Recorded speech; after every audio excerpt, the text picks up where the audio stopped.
right. So if I'm going to be 100% honest, this is a video I was not looking forward to making. This is not a video I take a great deal of pleasure in making, just because it goes a long way to shatter the perspective or ideal many of us had towards the OG3, as well as the Sister Wives franchise as a whole. Now, I understand that in any reality show scenario, you have to have at least one villain. There has to be an antagonist, a protagonist relationship and conflict. Now, of course, you could have like you could have the classic, man versus nature, say with the deadliest catch. But even in shows or situations like that, or man versus time, like you do with um like the Orange County choppers or West Coast choppers with James, whatever his name James was. You have those scenarios. The easiest conflict of form is man versus man, where you have a person who is the villain in said conflict. But even in those other conflicts, typically you always have a foil. Maybe the person isn't directly an adversary or antagonist, but they assist the antagonist in some form or fashion. Like if it's, oh, we have to build this chopper, then all of a sudden one of the son or one of the guys who work in the garage orders the wrong parts, or they paint the car the wrong color and pimp my ride, or they can't get this whatchamajigga to work the same way it needs to work in order for it to fit in the vehicle the way it needs to fit. And oh my goodness, even though we made thousands of bikes, no problems, no fuss, no muss, and we built a business empire off of that, for some reason we can't get one motorcycle done in a reasonable amount of time, right? Because this one guy is messing up and it's actually time that's killing us. So I get that. But in the Sister Wives franchise, rightly or wrongly, Robyn and Kody have taken the brunt of being the heels of the show for a long time. And the OG3 have been the protagonists of said show, not just because of them being victimized by the antagonist, but because of the way they responded to it, the character that they brought to the show.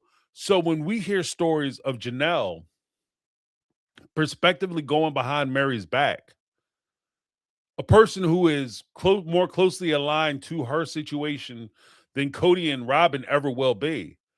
And instead, Janelle sides with Kody against Meri to try to finagle or sell land out from under her so that they can get the deal done. That goes against a lot of what we understood as far as these characters are concerned. And I think that in an effort to try to heal or repair the image of Kody and Robin, because that's part of what this is, they're switching out villains. And that's just my feel on it. TLC is actively decided, because again, somebody has to be the bad guy. And I think that they've decided that Janelle is going to be the bad guy in this scenario so that they can uplift Kody and Robin. Partially, if you look at the promo material, Kody and Robin are in the foreground. Janelle, Meri, and Christine are in the background. So they're trying to push the idea that, we've been mistaken this whole time. Here's the side effect, though.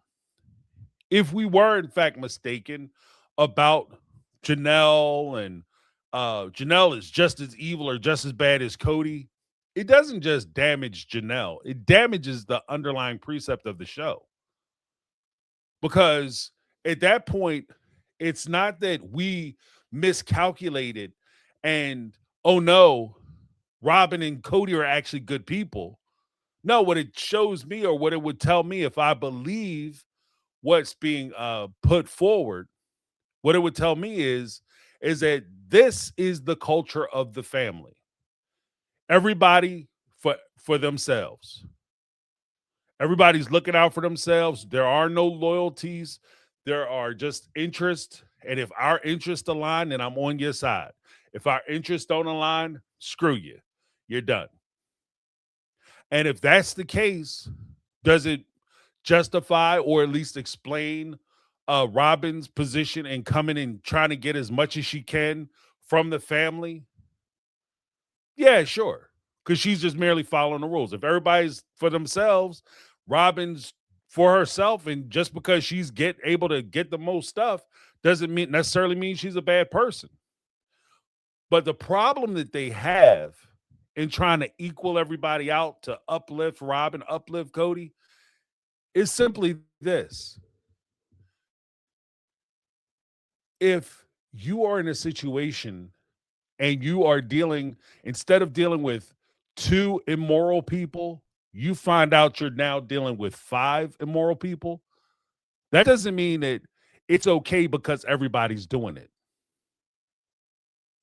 It's not okay. And that's the whole thing. There comes a point where you have to have character and integrity, and your character should reflect your integrity.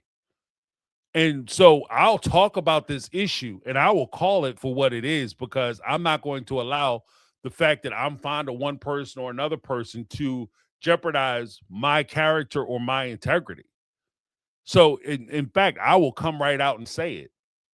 If Janelle did go behind Meri's back and try to sell the land out from under her because she refused to sign an NDA, then she is wrong.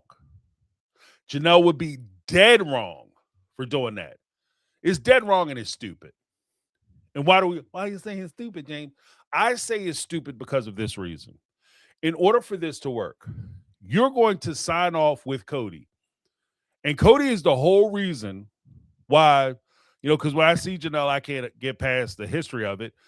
She was standing in season 18 crying, saying that she lost everything at 50 years old. She doesn't have anything. She doesn't have any money.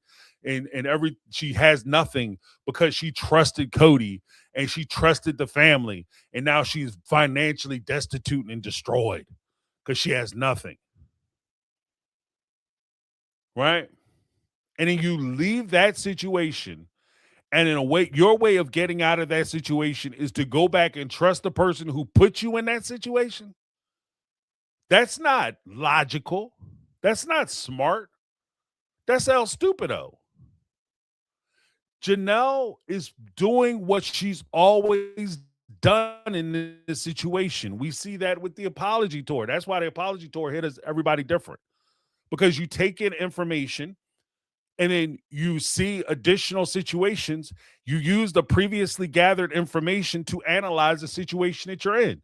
We knew that Janelle had went back and said, yeah, Kody came to me and said, where the deal is about to fall through. So I said, Kody, let's go behind Meri's back and we'll work together to get the land sold.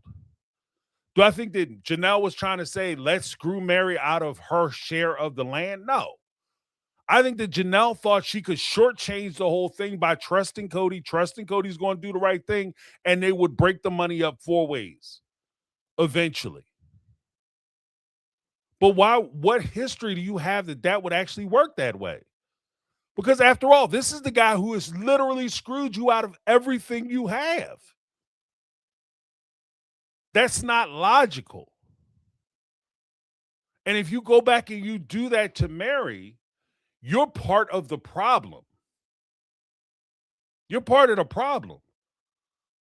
And that is what we saw when you went back and met with Kody and he said, I did love you. I knew it. I knew it. Fell right back into the old way of doing things. There was no change. There was no development. There was no breaking out. There was no you growing up, working on yourself, saying, you know what, I'm going to be different. When I approach this situation in the future, I'm going to steel myself and be prepared. So when he comes back, if he comes back, or I get another bite at the apple, I'm not going to fall into the same traps. But yet this is you falling into the same traps. If she signed an NDA so that she could get her piece of land, yeah, you got your piece of land, but he's going to make you pay for that NDA. Let's make no mistake. I predict, and this is my prediction portion. No proof, no nothing, just my feeling. When we get to the tell-all, because this is part of the storyline. So this will be brought up during the tell-all. I know this will be brought up during the tell-all because they mentioned it too much during the course of the regular season.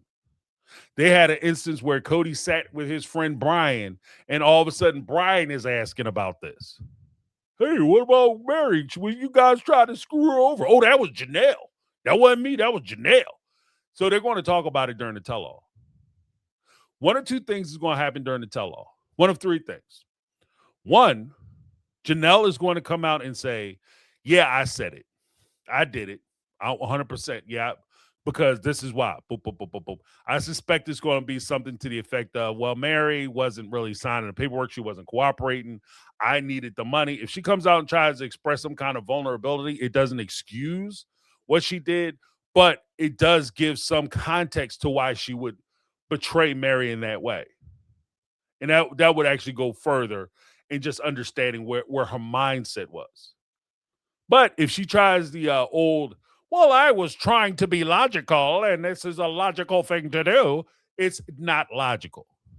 And if you try to take away the fact that you were afraid, you were scared, you were nervous, you needed the money, you were desperate, you try to remove that and turn it into a logical principle, they're gonna eat your ass alive. You're gonna get wrecked, just so we're clear. The third thing is that she can't talk about it. In which case, if she can't talk about it, she refuses to talk about it or to go into any detail, then we can assume she signed a prenuptial, not a prenuptial, but the non-disclosure agreement or NDA, and she'd be civilly barred from talking about it. And just like that, what jacks me up about the prospect of that is simply this. If she signed an NDA and Kody insisted that Meri sign an NDA, the fact that they're talking about it on the show tells me that Kody did not sign a reciprocal NDA, which means he would have full control of the story and the narrative. He can say whatever he wants. And that's the part where I'm talking about it will cost her way more if he does it that way. The NDA will not be worth it.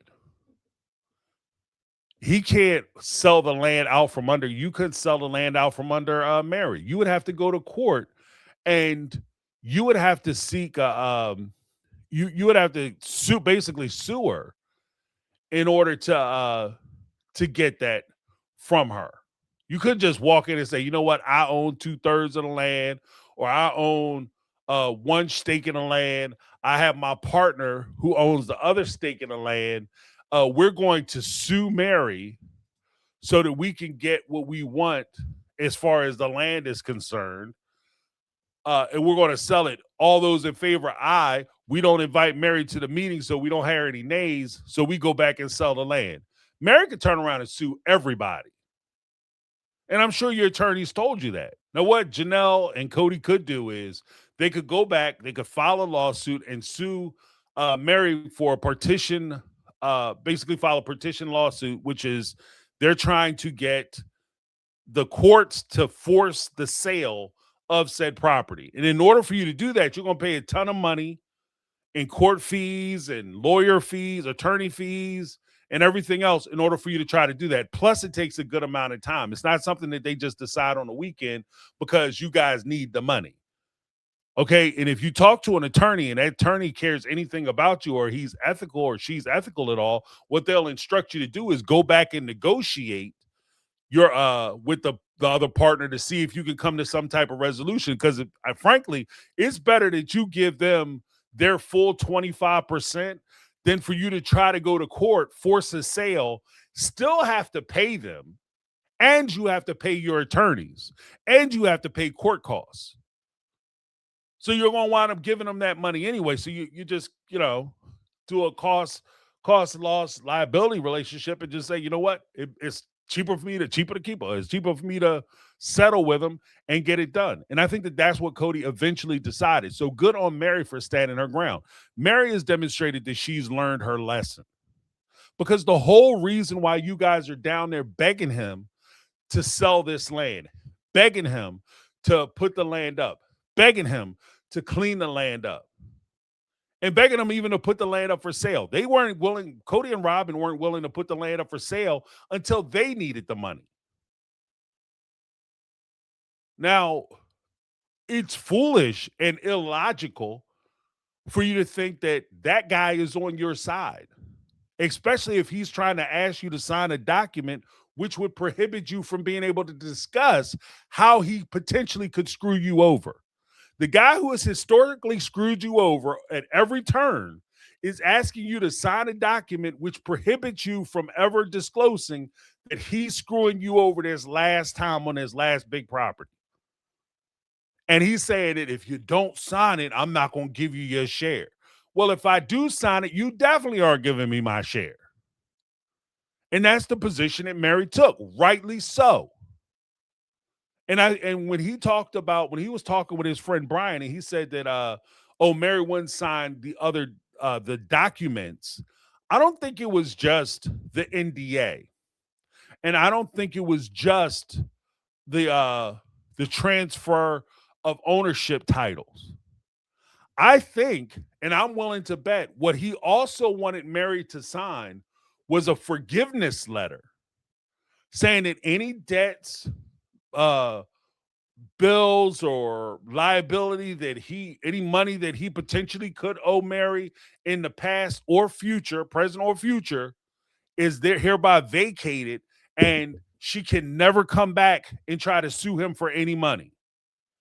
I'm sure that that's the other document that he insisted that she sign. And if Janelle wants to settle for that, that's her business. But good for Meri for fighting her on that whole point. Like, I don't blame Meri for fighting him on that. 100%. And I want to acknowledge that the whole reason why I think TLC is trying to push this is for this reason only. I pulled the clip so that we can listen to Kody and Robyn talk about it and what they had to say. Kody told me that Janelle was giving him pressure to sell the property out from under Meri.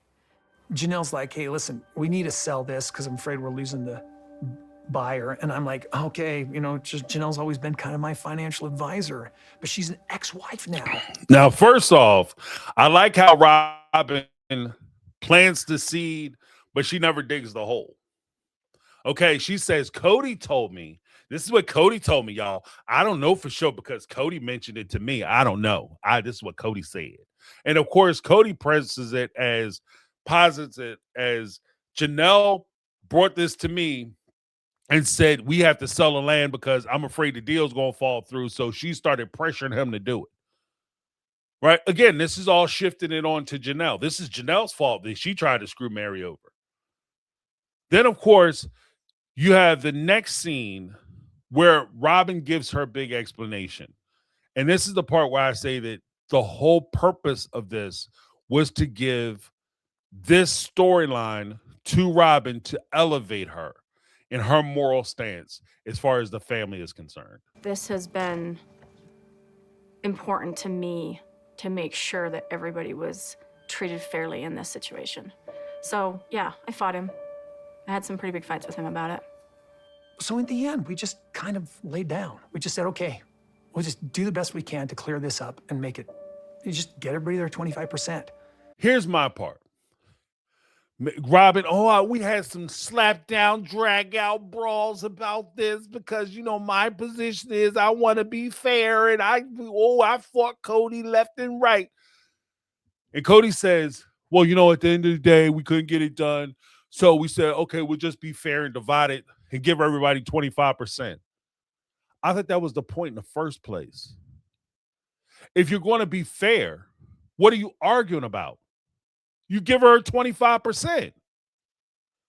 She was owed the 25%, right? So give her 25%. You guys are sitting in the house that she helped pay for, and all she's asking for is 25% of separate property that she also helped pay for. So give her a damn 25%. Let that be that. If she wants to talk about how you have the land and you have the house and this, that, and other, this is what it comes down to, y'all. It's not just that he was trying to shut her up about the Coyote Pass stuff. He wanted to shut her up about the McMansion. He wanted to shut her up about the finances and how the finances were breaking down and how they were spending the money. That's what this was about.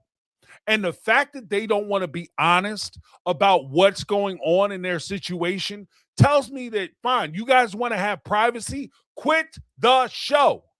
Leave the show. If you don't want to, if you know, whether it's Janelle, Kody, Christine, Meri, Janelle, Robyn, whoever, if you don't want to have people talking about your business, you don't want people in your business, stop doing the show. But the second you start pulling checks to disclose, and then the agreement is you're going to disclose aspects of your life, you can't be mad that people are talking about aspects of your life, making choices and decisions and commentary and criticisms about your situation. You lose that right because that's what you sold us. Now, when I pay my monthly subscription fees to watch Sister Wives, that's what I'm paying for. And maybe you don't like the way that sounds. Maybe it just sounds too harsh and too cold and callous, and it doesn't sound right. It doesn't make you feel good when you hear it. But ultimately, that's what it is.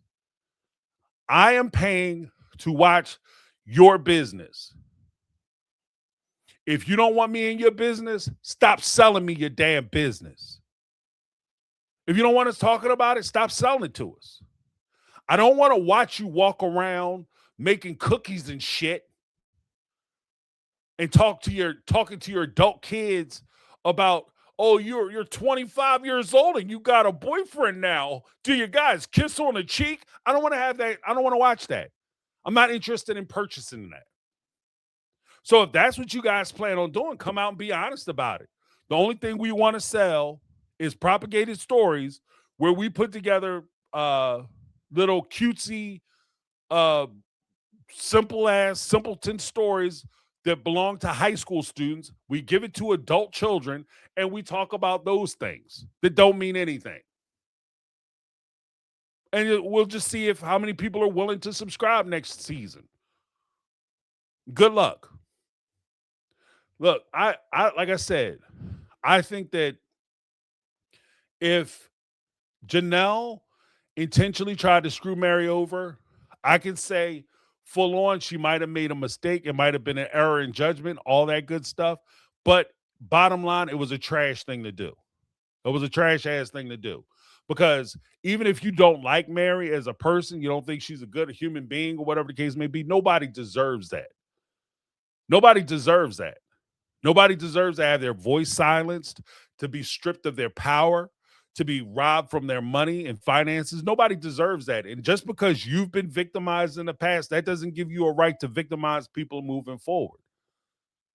That's look, I am who I am, and I'm not going to change my ethics, my morality, or my positions, whether I like you or I don't. I'm going to call it like I see it. That's how I see it. Now, Janelle could come back and maybe she has an excuse as to why she did it, or maybe she didn't do it. And I'm looking forward to that. I'm looking forward to her actually denying it. Come out and deny it. That would make me feel even better. But I have a creeping suspicion that she won't because she can't. But let me know what you guys think down below. Like I said, if you guys think I'm wrong, say I'm wrong. On this channel, you can criticize me. I don't care. Right? I'm interested in what you have to say. I'm interested in your perspective. Especially if your perspective disagrees with mine, cool. Let's talk it out. I have a call-in show. You can call in on Tuesday. I have a Speak Pipe show where you can leave a message at speakpipe.com/mytakeonreality and just leave a minute and a half message or several of them. I don't care. And we'll respond to it on Thursday, the Thursday Night Live. And of course, we have the comment sections down below. But let me know what you guys think. If Janelle did this, is she wrong? Or should we just overlook it as, just another big day in the big life of polygamy? Let me know what you guys think. That's my take. I'm James. And this has been my take on reality. And I'm out. 'Cause I've been living life right like I could just always die.